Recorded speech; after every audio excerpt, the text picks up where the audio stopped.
Saya akan tanya kepada saudara, kalau kita mendengar kata setia, itu yang muncul di benak saudara itu apa? Cepat jawab.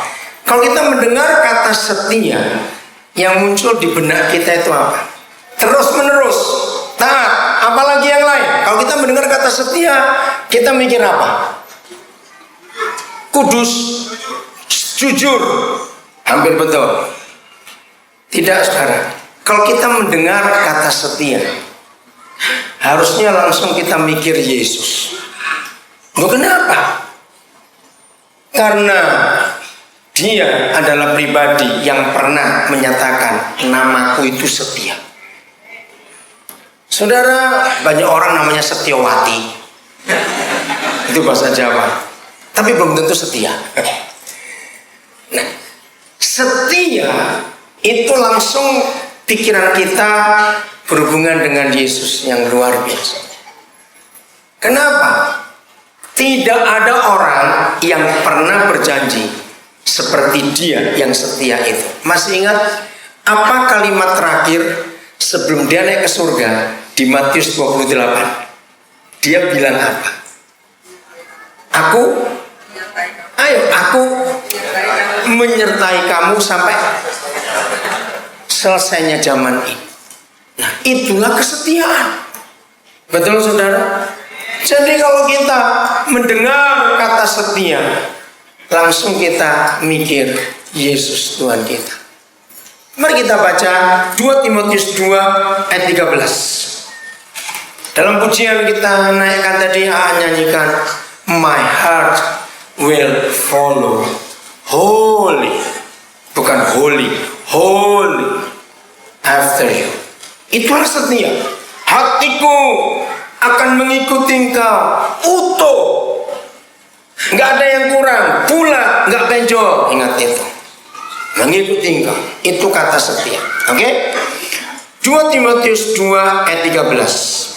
Bayangkan sampai seperti ini yang Yesus katakan. Jika kita bagaimana? Nah, tunggu dulu, jangan kecepatan baca. Ya. Jika kita bagaimana? Tidak setia. Stop. Dengarkan. Banyak orang menggunakan ayat itu salah. Matius 19 ada ayat berbunyi demikian. Boleh menceraikan kalau karena zina. Saya tanya dulu, maaf ya, saya tanya. Seringkali dalam kalimat itu ceraikan boleh kalau karena zina. Maaf. Seringkali kalimat itu ditujukan untuk suami atau istri yang berzina. Seringkali dalam masyarakat kita. Ayo, untuk istri atau suami yang berzina? Istri, suami lagi. Betul tidak? Saya mau buktikan, jangan tersinggung dulu para istri. Biasanya laki-laki itu kurang ajar. Nah, kalau itu kenceng duriannya. Lihat berapa kali para artis kita temukan mereka menceraikan istrinya karena ketahuan berzina. Dengarkan, saudara, Tuhan kita tidak menggunakan itu untuk satu pihak saja. Dua-dua juga salah. Ingat, kalau manusia ada kalimat itu, jikalau kamu tidak setia, ini manusia. Lalu yang diajak setia ini bagaimana? Jawabannya apa? Kok enak gitu. Betul? Artinya apa? Ayo kita baca lagi kalimat ini ya. Kalimat pertama, 1, 2, 3. Jika kita tidak setia, lah pasangan kita bagaimana? Enggak, bukan ayatnya. Saya tanya secara jujur. Ini manusia saya ngomong. Biasanya pasangan kita bagaimana? Kalau kita nggak setia. Maka itu dengar anak-anak muda. Kalau kamu pacaran, diputus pacarmu, kamu nangis, goblok kamu. Serius. Buka kupingmu baik-baik. Kalau kamu pacaran, lalu diputus pacarmu, jangan nangis. Buat pesta 7 hari 7 malam. Sebab engkau dilepaskan Tuhan dari penderitaan. Loh, kok bisa? Dengarkan. Lebih baik kita tahu dia nggak setia waktu masih pacaran. Nah, betul tidak? Kalau pacarmu ninggalin kamu, ngapain dikejar goblok? Jelas dia nggak setia kok ditangisin, rugi. Betul? Awas kamu nangis dengan cara yang goblok itu dalam nama Yesus. Nah, itulah manusia. Kalau kita nggak setia, biasanya pasangan kita sudah sakit hati. Betul? Tapi lihat kalimat berikut. Ayo kita baca sama-sama.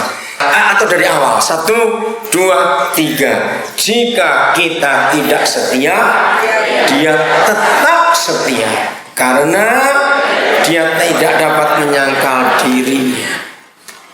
Ini yang mengharukan sekali. Mengapa Yesus tetap setia walaupun kita tidak setia? Lalu mengapa firman ini menuliskan dia tidak bisa menyangkali diri? Oke, walaupun saya sudah ngomong duluan, tapi saya perlu tanya. Jadi kalau begitu, tiap kali kita mendengar kata setia, itu pasti menunjuk kepada apa? Oh bukan, itu kan siapa? Pertanyaannya nggak didengar baik-baik. Ini kepada apa? Ayo, kalau kita mendengar kata setia, kita melihat apa? Pernikahan. Susah bener, kagak pernah kawin saja. Saya ulangi lagi. Jadi kalau kita mendengar kata setia, itu larinya ke apa? Pernikahan. Tidak ada yang lebih tepat untuk menempelkan kata setia kecuali pada pernikahan. Bisa untuk persahabatan, tapi persahabatan tidak bisa kekal. Kalau persahabatan kekal namanya kawin, ingat itu baik-baik. Betul tidak? Bersahabat nggak boleh kekal. Kalau gitu ya kawin dengan sahabat, jangan dengan ini. Nah itu bedanya. Jadi setia itu pasti menunjuk kepada pernikahan. Saudara, satu-satunya tulisan di dunia, nggak ada 2, nggak ada 3. Satu-satunya tulisan di dunia yang ada statement aku benci perceraian, itu cuma Alkitab kita. Tidak ada buku apapun di dunia, akan kitab suci agama apa saja, tidak ada yang Tuhan yang menulis aku benci perceraian. Bagi yang belum pernah tahu, catat saja Maleakhi 2:16. Aku benci perceraian, nggak main-main. Maka itu kata setia hanya ada di kitab suci kita, nggak ada di buku yang lain. Jadi Tuhan kita bukan hanya tidak suka orang bercerai, dia benci. Kenapa dia benci? Karena kesetiaan itu cuma dia. Kita lanjut. Kenapa dia nggak bisa nyangkali dirinya? Walaupun kita tidak setia, dia tetap setia. Saya pertama kali dapat pewahyuan firman ini, saya begitu terharu, hebat sekali. Kita buka kitab Wahyu pasal 19. Ayat yang ke-11. Wahyu 19 ayat yang ke-11. Demi kasih Yesus, seandainya ada di antara kita yang mendengar kebenaran Tuhan hari ini, hidup rumah tangganya sedang kacau, apalagi memutuskan mau bercerai, dengarkan firman ini. Ibu bapak saudara-saudara, jangan putuskan dulu, dengarkan. Di antara anak-anak kami 2 yang punya law firm, kantor pengacara. Satu Antias Arifin bersama timnya, satu lagi Roni Talapesi. Roni kamu di mana? Ada di sini nggak dia? Mana Roni itu? Di belakang, Roni Talapesi. Nah, di kantor pengacara anak kami yang Roni ini, mereka memutuskan, mungkin ini adalah satu-satunya kantor pengacara di Indonesia. Kalau saya berkata, kalau ada yang lain beritahukan saya supaya saya akan support itu. Satu-satunya kantor pengacara yang komitmennya tidak akan pernah mau mengurus perceraian. Mereka tegas. Padahal kantor pengacara itu dapat duit banyak kalau ngurus perceraian. Maka itu kalau ada dokter-dokter bisa kaya tapi pelit, bertobat kamu dokter. Loh hubungannya dokter kalau lawyer dokter sama. Dokter itu nggak bisa kaya kalau nggak ada orang sakit. Jahat dokter itu.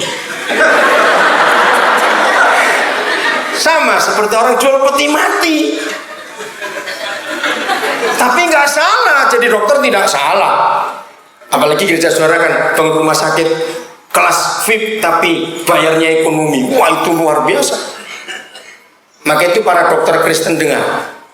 Kalau saudara dalam 1 minggu tidak menuliskan di papan nama saudara, setiap Rabu praktek gratis, awas kamu.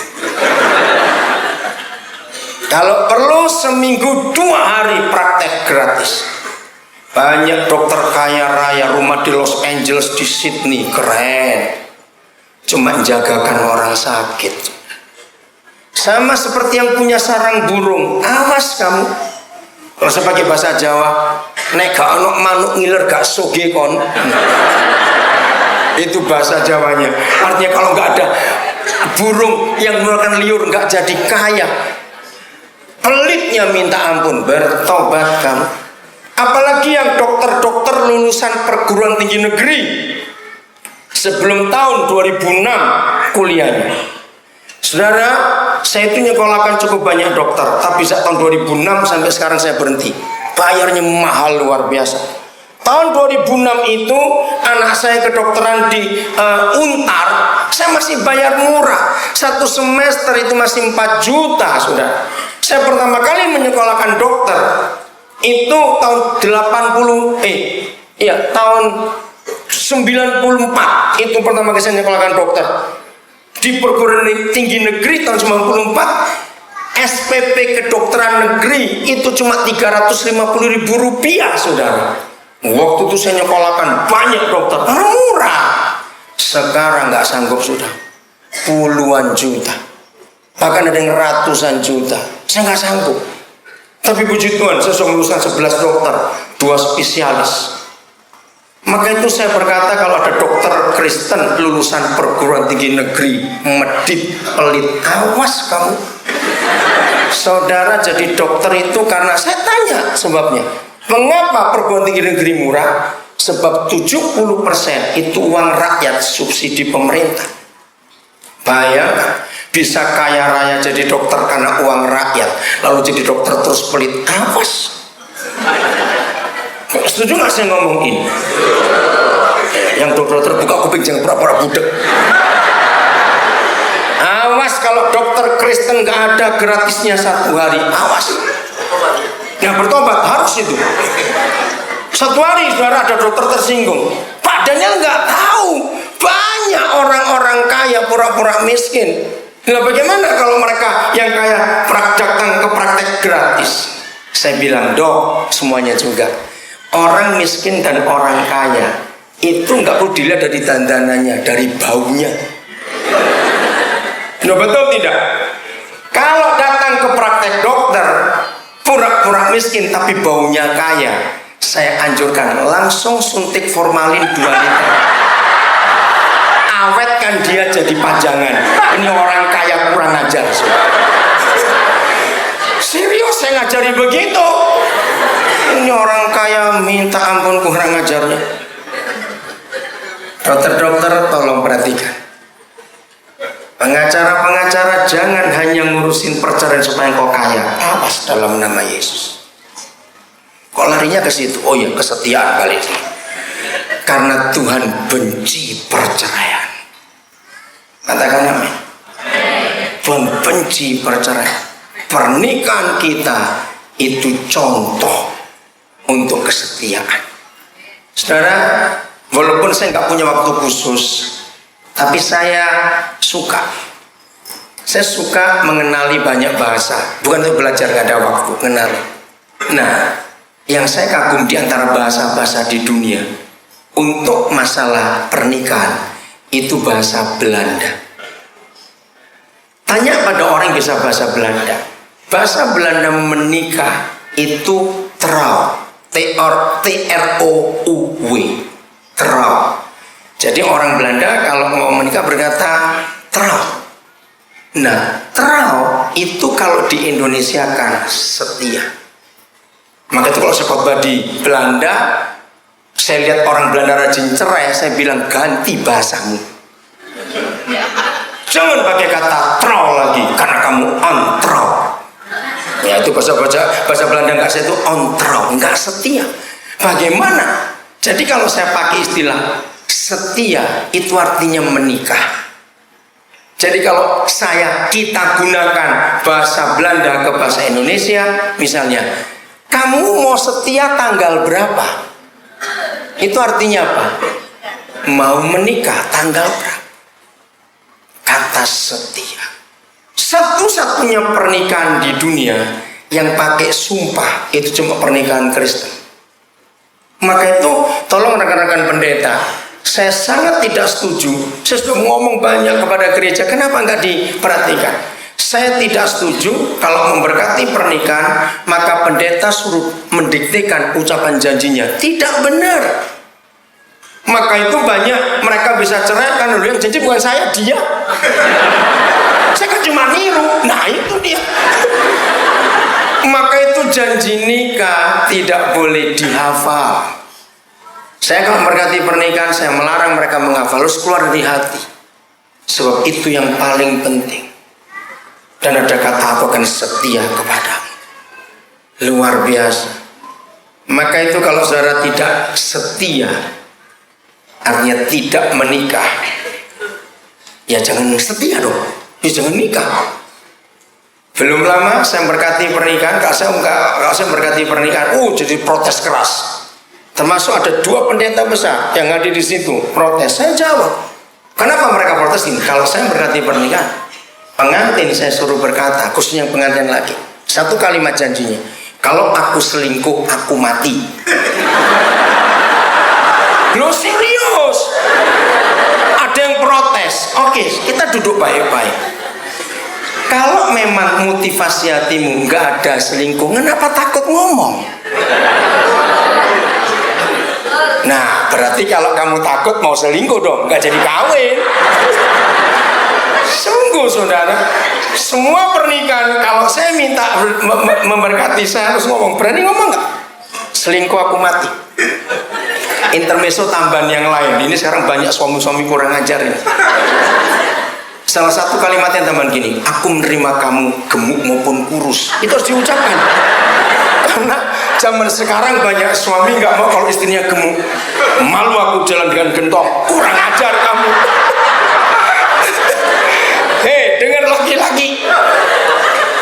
Istri-istri, kalau suamimu nyuruh kamu kurus terus, laporkan saya.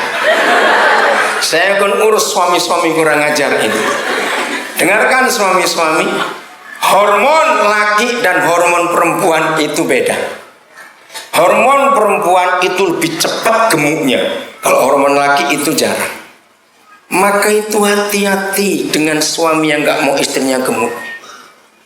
Terimalah dia. Baca Mazmur 128 ayat 3 berkata, kalau suami itu takut akan Tuhan, istrinya jadi pohon anggur yang subur. Baca baik-baik ayat itu. Cepat catat ayatnya yang belum tahu, itu penting itu. Mazmur 128 ayat 3, cepat. Maka itu kalau suami nggak mau istri gemuk, awas. Saya akan buat 3 hal kepada suami yang kurang ajar itu. 1, saya akan berdoa, Tuhan buat si suami hamil dan beranak. Lu serius? Karena mengapa Tuhan ciptakan hormon perempuan lebih cepat melahirkan daripada hormon laki? Karena akan mengandung dan melahirkan. Nomor 2, karena anak-anak perlu tubuh mamanya lebih banyak daripada tubuh papanya. Betul tidak? Yang ketiga, supaya menunjukkan kekuatan, kemampuan, maka itu perlu tenaga ekstra. Maka itu kalau suami nggak mau istri gemuk, bertobat tadi. Tolong beritahukan Pak Gembala, kalau jemaat ini ada yang nggak mau istrinya gemuk, suruh baptis lagi itu suami. Tapi rendam 7 hari di Ancol sana. Jadi itu kalau saya berkati pernikahan harus berani ngomong gitu suami. Aku menerima kamu istriku gemuk maupun kurus, harus. Dan kalau aku selingkuh aku mati. Jadi Jadi akhirnya dua pendeta itu nggak bisa debat saya lebih lanjut. Sekarang kalau memang nggak ada niat itu, kenapa takut ngomong? Betul tidak, saudara? Ayo, jadi siapa yang minggu-minggu ini ulang tahun pernikahan di hadapan pendeta ngomong itu selingkuh mati, awas semuanya. Karena setia, saudara. Aduh, itu luar biasa. Wahyu 19 ayat 11. Ya. Lalu aku melihat surga terbuka. Sesungguhnya ada seekor kuda putih, dan ia yang menungganginya bernama siapa? Yang setia dan yang benar. Ia menghakimi dan berperang dengan adil. Siapa dia? Yesus.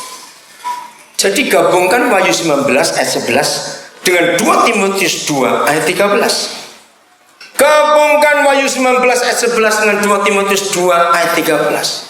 Mengapa kalau kita tidak setia, Yesus tetap setia? Kenapa jawabannya? Karena dia nggak bisa nyangkali dirinya. Kenapa? Ayo lanjutkan. Kita sudah dapat, cuma untuk refresh otak kita saja. Kenapa dia tetap setia walaupun kita nggak setia? Lalu ditulis kenapa dia nggak bisa nyangkali dirinya? Karena namanya setia. Maaf, kalau ada kebetulan sama, jangan marah, kan saya nggak kenal suara semuanya. Sekian banyak ini. Di Jawa banyak orang namanya Selamat. Di Tanah Batak banyak orang namanya Sabar. Saya itu punya teman pendeta, teman orang Batak yang namanya Sabar. Sabar si Hombing, Sabar si Torus, Sabar si Manungkalit. Banyak nama Sabar. Di Jawa juga banyak nama Selamat. Tapi Pak Selamat itu sering tabrakan. Ya ganti nama dong, jangan Selamat lagi. Ngerti ilustrasi ini?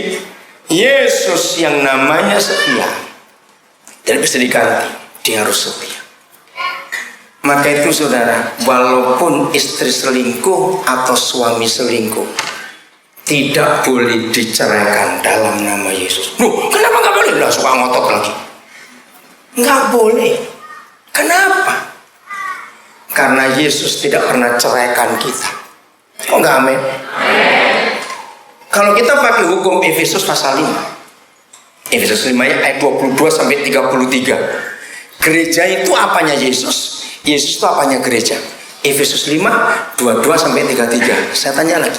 Kita ini apanya Yesus sebagai gereja? Yesus itu apanya kita?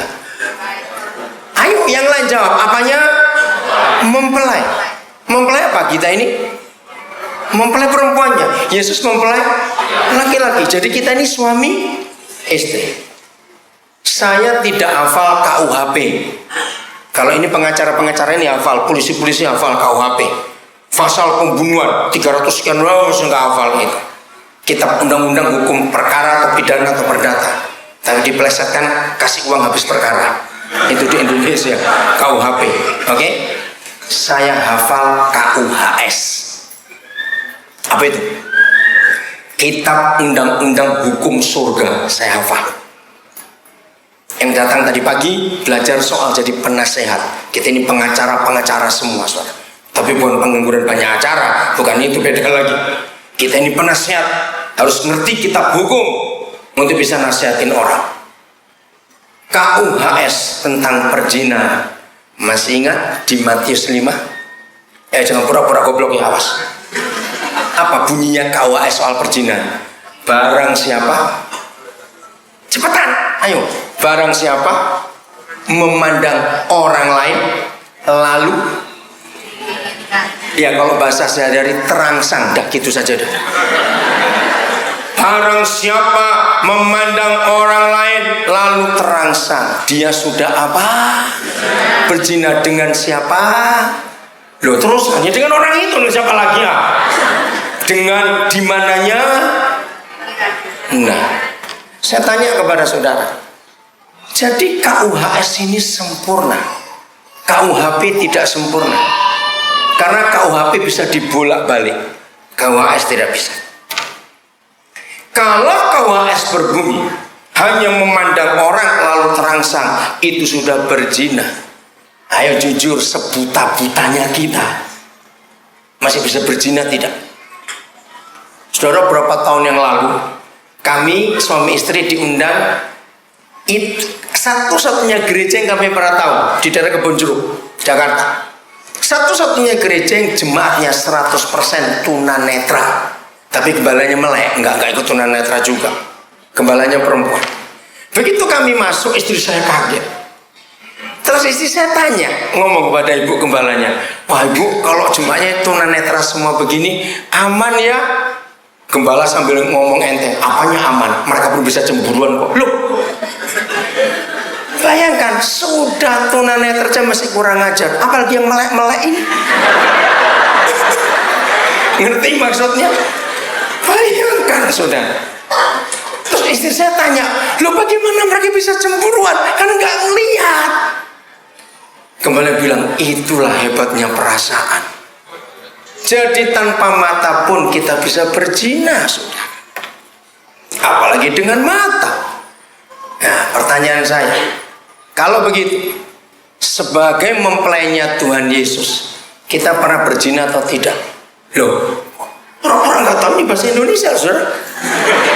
Saya ngomong lagi, dengan KUHS tadi, sebagai mempelai perempuannya Yesus, kita pernah berzina atau tidak?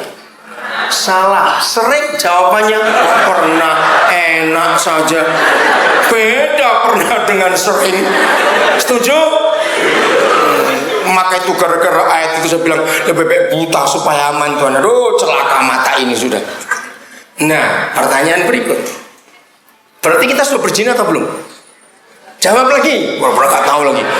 Kita sudah berzina atau belum? Tidak, sama mau tidak tadi, awas. Sudah atau belum? Sudah. Suami kita menceraikan kita atau tidak? Maaf, dia tahu nggak kalau kita sudah berzina? Tahu. Dia ceraikan kita tidak? Nah, sudah. Kenapa kita ceraikan pasangan kita kalau dia berzina? Karena kita berzina, Yesus nggak pernah buang kita. Maka itu ayat tadi itu luar biasa. Kalau kita tidak setia, dia tetap setia. Itu luar biasa. Maka itu mengapa Tuhan berkata Malaki 2:16, "Aku benci perceraian." Karena begitu suami istri cerai, anak-anak nggak bisa kenal Tuhan. Saya ulangi, begitu suami istri cerai, anak-anak nggak bisa kenal Tuhan. Sakit hati mereka. Kenapa nggak bisa kenal Tuhan? Karena Tuhan setia. Tapi nggak ada contoh di dunia lewat papa mamanya. Maka itu semua kriminal, penjahat yang tertangkap, semua ini hukum internasional. Begitu polisi menangkap penjahat, saudara, yang dicari pertama ini hukum internasional. Keluarganya dulu bagaimana? Orang tuanya dulu bagaimana? Pernah baca tuh kasus-kasus itu? Semua larinya pasti kepada orang tua dulu. Dan 90 sekian persen pelaku-pelaku kejahatan berasal dari broken home. Nggak usah ragu-ragu, katakan iya. Dan itu fakta. Mengapa keluarga berantakan, anaknya ikut berantakan? Sebab mereka tidak tahu yang setia itu apa. Maka itu mereka bisa seenaknya menyakiti orang, merusak dan semuanya, karena nggak ada kesetiaan. Karena papa mamanya tidak setia. Maka itu yang sudah pernah cerai, setelah dengar firman ini cerai lagi, lebih baik mati kamu dalam nama Yesus. Serius. Sebelum dengar firman ini dan saudara cerai, Tuhan ampuni saudara. Tapi setelah dengar firman ini kau mau coba-coba cerai, matilah kamu dalam nama Yesus. Lu jangan tersinggung. Saya sampaikan kebenaran, saya gak asal ngomong, saudara. Mari kita kembali lihat Efesus 5. Maka yang bercerai bertobat, yang mau cerai juga. Ingat, ayatnya gak usah dibaca, kita sudah tahu. Efesus 5, 22-33. Begini Papa memberikan hukum pernikahan. Begitu seorang laki-laki menikah, statusnya suami. Menurut Efesus 5, suami itu bagian apa? Sudah begini gak bisa jawab, ya terlalu bagian apa? Jadi kepala. Seorang perempuan begitu menikah, dia berstatus istri, dia jadi apa? Lu sudah begini lo, jadi apa? Tubuh. Nah lihat, dalam hukum yang kita pakai, kepala dengan tubuh. Saya beri ilustrasi. Siapa pernah ngalami, mudah-mudahan sudah nggak ada lagi, cukup sekali itu saja, kena migrain? Saudara, migrain, saya sih nggak pernah ngalami itu. Tapi kalau saya lihat ada orang kena migrain itu, sudah dijambakin terus, sampai dijambak-jambak, dipukul-pukul, jedukan ke dinding juga. Migrain itu luar biasa sakit, dan itu berbulan-bulan. Misalnya, apakah tubuh bisa ngomel, capek aku punya kepala kayak kamu, migrain terus, aku mau ganti kepala lain, bosan dengan kamu. Ngerti maksudnya? Jadi siapa mau ceraikan siapa? Nah, siapa mau ceraikan siapa itu? Istri mau ceraikan suami. Artinya apa kalau dia potong kepala? Mati. Maka itu saya berkata, yang cerai itu mati di hadapan Tuhan, karena dia buang bagian tubuhnya sendiri. Banyak orang nggak ngerti. Yang kedua, siapa yang sering sakit-sakitan sampai rumah habis? Ini belum lama tuh, sampai saya nggak tahu mesti buat apa, karena saya nggak mampu menolong. Ada satu keluarga sampai jual 2 rumahnya habis, nggak sembuh sakitnya, bertahun-tahun sakit itu habis. Begitu di Indonesia ini jahat, pemerintahnya kejam sekali. Di Indonesia ini istilahnya orang miskin jangan sakit, betul tidak? Susah di negara ini, nggak ada jaminan. Pemerintahnya cuma ngurusin partainya sendiri saja. Maka itu kita harus mengerti hukum ini. Nah, oke, Sarah. Siapa pernah tubuhnya sakit? Pokoknya tiap hari sakit. Tanggal 1 sakit mah, tanggal 2 sakit jantung, tanggal 3 sakit perut, tanggal 4 sakit kaki, tanggal 5 sakit ini, tanggal 6 sakit terus, kembali tanggal 30, tanggal 1 sakit lagi terus begitu. Misalnya, nggak mungkin kepala bisa bangkrut, aku punya tubuh kayak kamu ini, sakit terus. Bosan aku punya kamu, aku mau ganti tubuh yang lain. Artinya apa? Mati, goblok, betul juga. Mati juga, kepala mau buang tubuhnya. Atau gini yang paling sederhana, siapa pernah tersandung, ya, kena ujungnya meja, pas tulang kering sini. Percayalah, seorang nggak bisa bahasa dia, bisa nyanyi bahasa dia langsung hari itu. Aduh, sakitnya luar biasa. Nah, apakah kepala bilang, mata lu di mana? Kenapa kamu jalan nggak lihat-lihat? Saya nggak suruh saudara tertawa, saya itu tanya. Mungkinkah kepala marah-marah pada kakinya? Ayo, mungkin. Mungkin karena banyak yang seperti itu masalahnya. Maka itu dengar suami istri, dalam hukum Efesus 5, dahsyat sekali, dengar. Maka itu yang hobinya suka saling nyalakan, matilah kamu. Serius. Dengarkan. Kalau kita sudah percaya Efesus 5 22 sampai 33, maka begitu kita jadi suami istri, sudah dengar. Kalau satu salah, dua-dua pasti salah. Kalau satu benar, dua-dua harus benar. Amin kan semuanya? Supaya rajin bertengkar itu bertobat hari ini. Dengarkan saudara, apabila saudara menikah lalu masih sering saling nyalakan, engkau belum menikah. Nggak bisa, dia yang salah, dia begini. Nah, berarti belum menikah, itu kepala curan namanya. Karena begitu kita jadi kepala dan jadi tubuh, saudara, semuanya bersama-sama. Amin kan? Saya punya konsep sederhana sekali. Seharusnya makin panjang usia pernikahan itu, seharusnya dua orang ini makin kenal atau tidak? Coba jawab. Iya dong. Nah, kalau makin lama pernikahannya nggak makin kenal, perlu tanda tanya, ini kawin atau enggak ya? Makin lama usia pernikahan kita, harusnya kita makin mengenal. Kalau kita makin mengenal, berarti makin memahami. Jangan amin dulu, sebelum selesai. Kalau sudah makin mengenal, makin memahami, berarti volume pertengkaran itu makin kecil. Nah, itu baru boleh amin, setuju.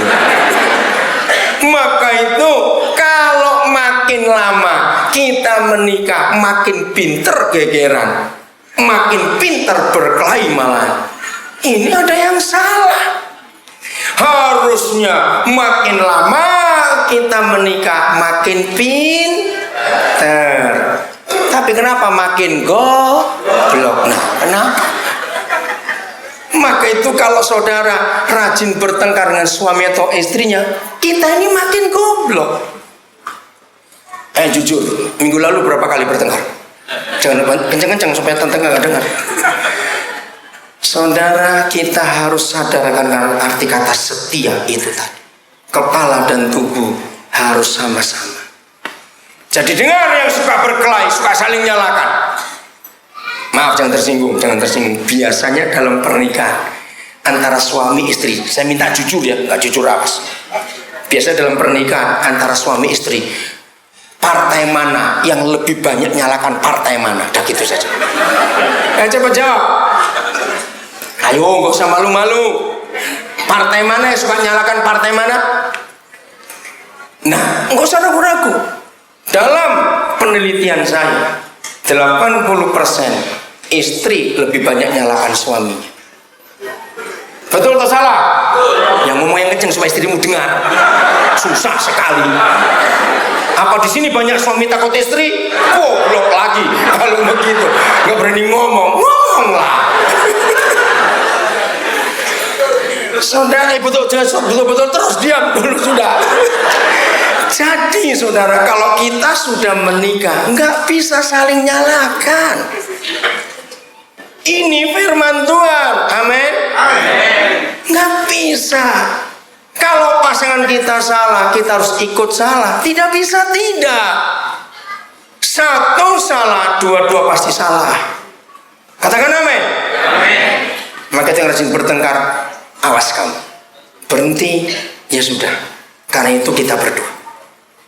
Maka itu saudara, kalau saudara konseling teman yang mau cerai, pakai hukum Efesus 5, selesai. Nggak lama-lama. Kepala tunggu kepala. Saya beri contoh lagi. Siapa pernah pagi-pagi bangun kayak tadi pagi, saya dipaksa makan masih tim ayam, padahal saya tuh mau makan pisang. Ya, misalnya gini, pagi-pagi misalnya saudara bangun, aduh kepingin soto Betawi aku. Yang pengen itu perut atau kepala? Yang ingin merasakan perut. Perut itu di mana? Di tubuh. Kamu bilang perut di kepala, awas. Itu kepiting namanya. Kalau kepiting semua, kaki, tangan, badan, kepala tubuh jadi satu semuanya. Oke. Maka itu kalau ada keluarga nggak tahu aturannya kayak keluarga kepiting. Kepala kaki nggak tahu, kepala tubuh yang mana saya nggak tahu. Karena istri dominannya luar biasa. Nah ingat, kepiting jalannya miring, nggak ada kepiting jalan maju. Begitu banyak keluarga miring di sini karena jalannya begitu kayak kepiting. Ingat itu baik-baik. Nah, jadi saudara, kalau tubuh ingin soto Betawi, yang memutuskan siapa? Kepala. Nah, kepala bilang jangan soto, bosan, mie saja. Nah, ketika kepala memutuskan mie, reaksi perut, reaksi tubuh bagaimana? Langsung nolak, makanlah sendiri. Terus dia nguji begitu. Enggak lucu ini. Walaupun dia nggak pengen mie, dia pengen soto. Kalau kepalanya memutuskan mie, tubuh harus ikut, saudara.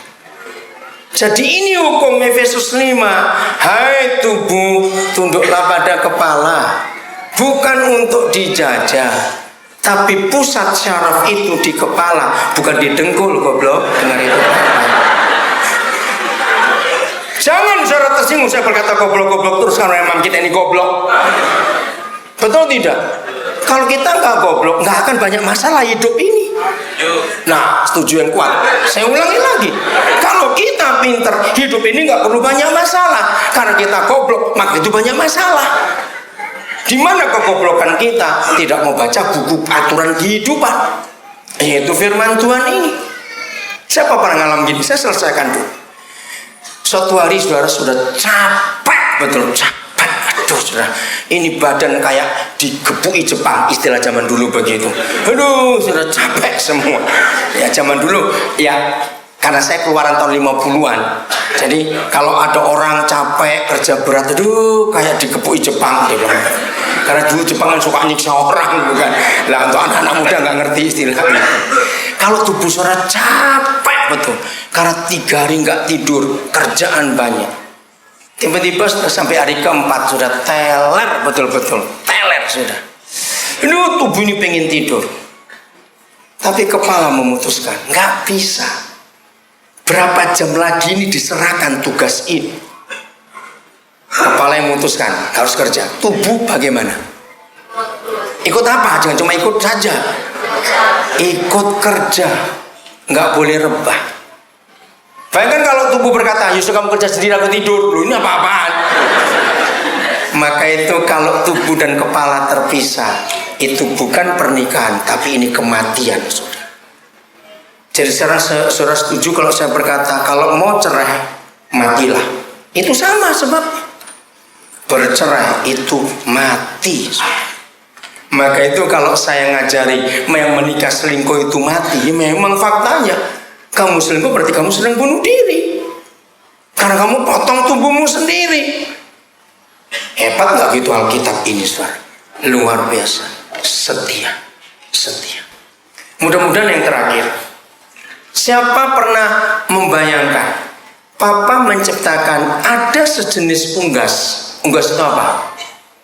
Lo nggak tahu. Unggas itu jenis apa? Burung. Oke. Papa menciptakan ada sejenis unggas yang setia. Apa itu?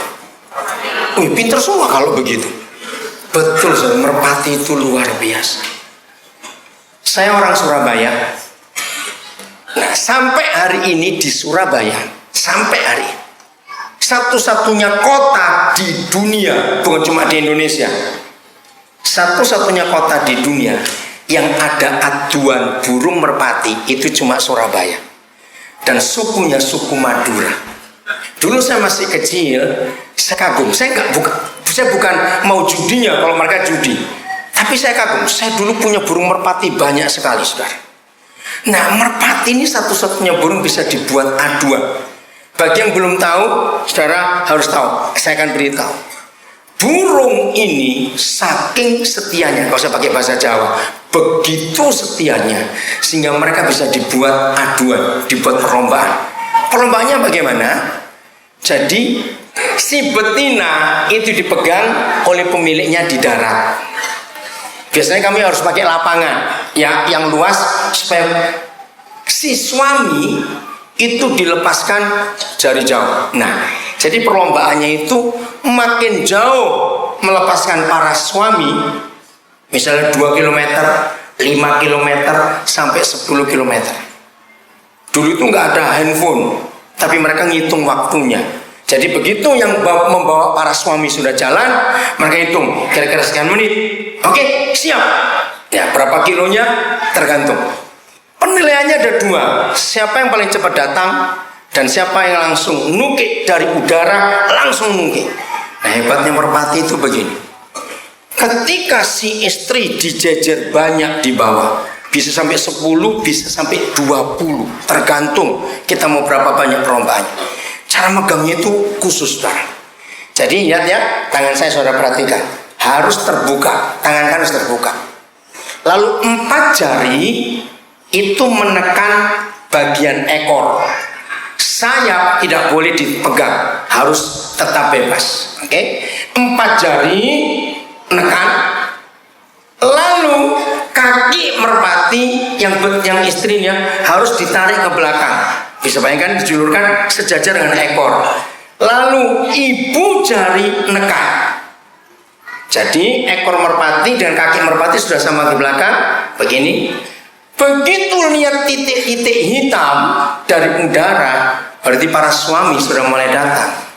Maka yang orang di bawah ini, bahasa Maduranya, ngeper.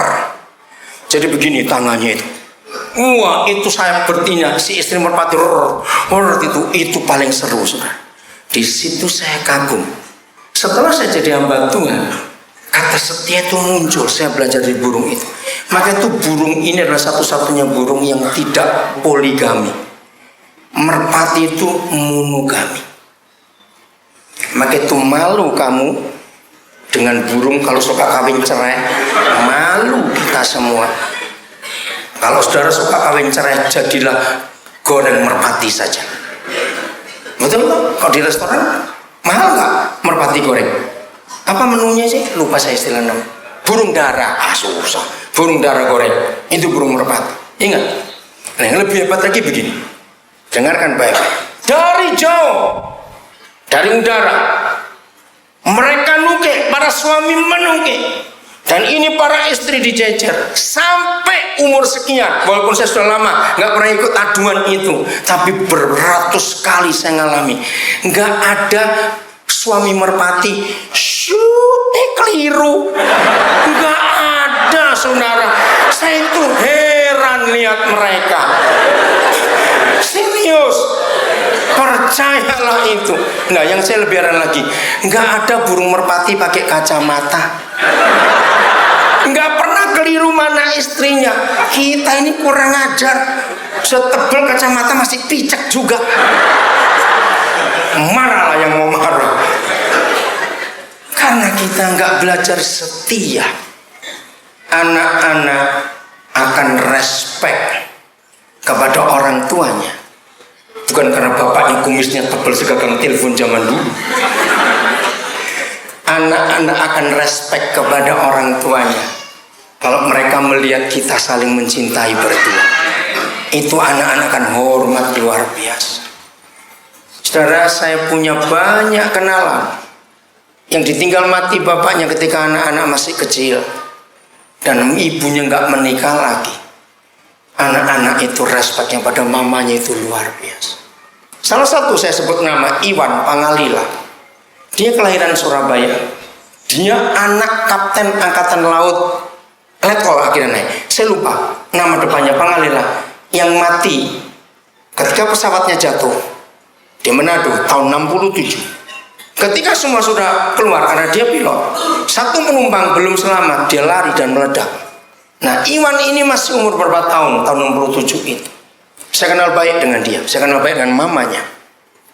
Saudara, kita patut bangga. Kalau saudara melihat pesawat Airbus 380, pesawat terbesar di dunia, lampu di sayap yang desain itu Iwan Pangalila. Interior dalamnya yang mendesain itu istrinya, Joyce Pangalila. Joyce Pangalila orang dari Bank Sri Jepara. Sampai sekarang mereka masih ada di Airbus. 2 minggu lalu saya ketemu dia. Nah, dia itu mengidolakan mamanya luar biasa. Waktu bapaknya meninggal, mamanya itu baru umur 29 tahun. Sampai umur 70 lebih, mamanya masih kelihatan cantik karena mamanya Indo. Ada darah Belanda. Saya bisa bayangkan tahun 67 lalu cantiknya kayak apa. Tapi dia nggak mau menikah dan membesarkan anak-anak. Anak-anaknya respeknya luar. Maaf ya, kalau ada yang nggak begini jangan tersinggung. Saya nggak ngomong suara, jangan tersinggung. Minta maaf. Saya tidak mengatakan harus begitu. Yang sudah janda karena suami meninggal jangan tersinggung. Maaf, maaf. Saya salah ngomong. Oke lah, sudah lanjut. Ya. Pokoknya ya, udah dengerin saja lah gitu. Jangan ngomong apa jadi bingung. Ternyata orang tua yang setia itu disegani oleh anak-anak. Katakan amin, saudara. Karena setia itu adalah Yesus. Maka itu bagaimana hidup kita saat ini sebagai anak-anak Bapa di surga. Bagian terakhir, kenapa kita tidak setia pada pasangan kita? Cuma satu jawabannya. Dengarkan. Kenapa kita nggak setia? Bukan karena ini, karena itu, bukan karena dia jarang mandi, bukan. Kita nggak setia karena kita tidak bisa menerima dia apa adanya. Kita pakai syarat. Tolong baca Roma 15 ayat 7 supaya cepat, ya. Kalau nggak usah, saya lanjutkan aja. Kita tidak setia karena kita pakai syarat. Kita tidak bisa menerima pasangan kita apa adanya. Ya, dalam Roma 15 ayat 7 dikatakan, terimalah siapa? Seorang akan yang lain. Standarnya sama seperti siapa menerima siapa? Kristus menerima siapa? Kita. Untuk kemuliaan Bapa di surga. Saya tanya kepada saudara, di ayat itu Tuhan Yesus menerima kita pakai syarat tidak? Tidak. Mungkin nggak begini, ketika saya berdosa, dia tahu saya berdosa sama saya. Tuhan, saya datang, saya minta ampun, saya bertobat. Mungkin nggak apa-apa berkata, baik Daniel, aku terima kamu, tapi percobaan 3 bulan. Begitu tidak? Tidak. Dia terima kita tanpa syarat. Suami istri, terimalah pasangan saudara tanpa syarat. Baik, aku tunggu 3 minggu. Loh, maksudnya apa? Aku tunggu 3 minggu, nggak berubah, awas. Saudara, bukan begitu. Menerima pasangan kita itu apa adanya. Penyebabnya kita nggak bisa terima pasangan kita, harus tahu penyebabnya. Cuma satu, semuanya cuma satu-satu aja. Karena kita membandingkan dengan orang lain. Amin kan itu. Kalau kita membandingkan pasangan kita dengan orang lain, setan masuk ke pernikahan kita. Setelah menikah, jangan banding-bandingkan lagi. Loh, kok nggak amin? Berarti mau kawin lagi dong? Lu maka jawab, saya tanya kok. Saya ulangi lagi. Maka itu setelah menikah, jangan banding-bandingkan dengan orang lain. Terima dia. Saudara, orang tua-tua dulu nasihati bagus. Sekarang sayang, jarang orang tua ngomong begini. Waktu saya masih kecil, orang tua saya banyak dengar ngomong. Gini orang tua bilang, hei, selama pacaran, meleklah lebar-lebar. Setelah menikah, meremlah rapat-rapat. Saya tahu arti orang tua ngomong itu. Jadi waktu menikah, lihat baik-baik. Maka itu seringkali kalau saya menghadapi masalah keluarga, saya tanya, dulu kamu ngelihat apa? Dulu nggak begitu kok. Nggak mungkin. Berarti kamu kurang melek dulu. Betul, dulu nggak begitu. Nggak mungkin. Maka itu saudara, sebelum menikah, meleklah lebar-lebar. Siapa dia? Begitu menikah, merem. Udah, nggak usah dilihat lagi apa dia. Amin kan lagi, diam saja. Supaya nggak bisa membanding-bandingkan. Suatu hari saudara, karena yang lebih banyak selingkuh tuh suami atau istri. Loh, kalau gitu kok berani jawab tadi, yang lain saya tanya nggak jawab. Awas itu para istri mau menang sendiri. Memang fakta dalam pernikahan suami lebih banyak selingkuh. Maka itu saya berarti pernikahan harus suami yang ngomong, calon suami selingkuh mati supaya takut selingkuh. Nah, suatu hari saya tanya gini, Papa, saya cuma minta 1 ayat saja, jangan banyak-banyak, supaya saya kalau menerangkan kepada orang lain itu nggak panjang-panjang, cepat selesai. 1 ayat yang merupakan tolok ukur pernikahan saya ini aman atau tidak. Saya tanya 1 ayat saja. Saya tunggu Papa jawab cari ketemu. Sekarang kita buka Kejadian 2:24. Ini ayat luar biasa saudara. Kejadian 2:24. Maka itu yang sudah menikah, apalagi ini bukan untuk menikah yang baru pengantin baru ya. Kalau masih pengantin baru ayat ini belum berlaku. Ini yang sudah menikah di atas 5 tahun. Maaf, 23, saya salah. Inilah ayat yang paling tepat dan satu-satunya ayat yang paling indah dalam pernikahan kita untuk kita mendeteksi ya bagaimana rumah tangga kita masih aman atau tidak.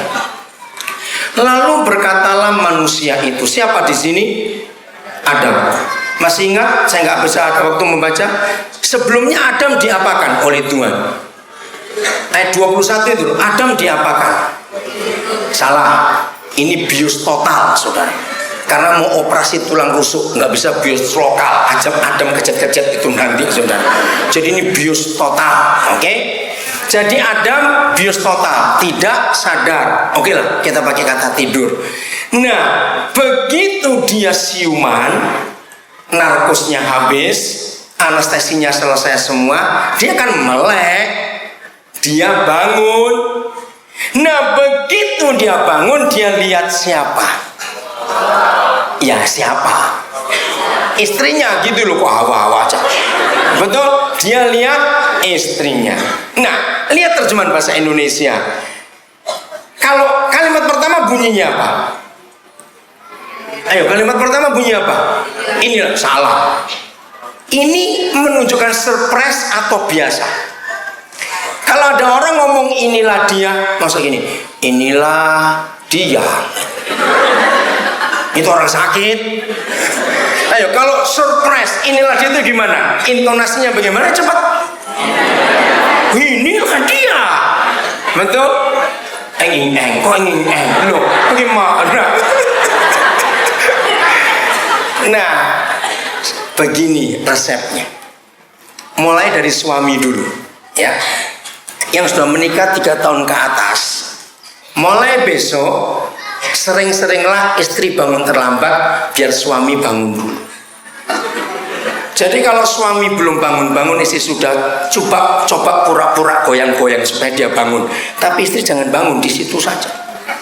Jujur para suami, ayat ini saya pakai sampai hari ini dan istri saya tahu. Begitu suami kita melek mata pertama kali, kan masih ada istilah saya ini, kan masih ada seonggok daging tergeletak di situ tuh. Loh, iya atau tidak? Masa tebok itu batang pisang gitu loh. Kan siapa itu cepat. Nah, awas orang lain dalam nama Yesus. Waktu kita melek pagi hari melihat seonggok daging ini, kita masih surprise atau lu lagi? Nah, awasnya. Ayo jujur saudara, waktu suami bangun lihat istri, kita berkata, Tuhan terima kasih, Engkau beri dia yang luar biasa walaupun gemuk. Tuhan terima kasih. Yo serius saya bilang, pokoknya harus jujur pada firman ini. Waktu kita terbangun melihat istri kita, apa reaksi kita? Kalau begitu saudara bangun melihat, kaget, awas. Berarti rumah tangga sedang dalam bahaya itu. Wah, papa kita luar biasa. Jadi inilah ayat yang paling hebat untuk mendeteksi masih adakah kesetiaan dalam pernikahan kita. Kalau kita masih bisa mengagumi pasangan kita, kok nggak amin lagi sih? Tinggal mereka kagum ini, awas. Saya ulangi lagi, saudara, mari kita jujur pada diri sendiri, serius. Setia tidak pada pasangan kita. Oke, ayat terakhir, masa disuruh pulang. Kalau restoran balik diredupin mati itu pulang karena sudah tutup. Amsal 20 ayat 6. Amsal 20 ayat 6. Ini ayat terakhir saudara. Mari kita renungkan ayat ini. Jaga pernikahan kita baik-baik. Ayat 6 sudah? Ayo kita baca sama-sama Amsal 20 ayat 6 saudara. 1, 2, 3. Banyak orang menyebut diri baik, tetapi siapa orang yang setia? Siapakah menemukannya? Artinya apa firman ini? Banyak atau jarang orang setia? Nah, itu dia. Sampai papa kita pun ngomong ternyata orang setia di dunia ini jarang. Tapi papa cari orang yang setia. Mulai dari pasangan kita, mulai dari pekerjaan kita, mulai dari apa saja. Ayo setia.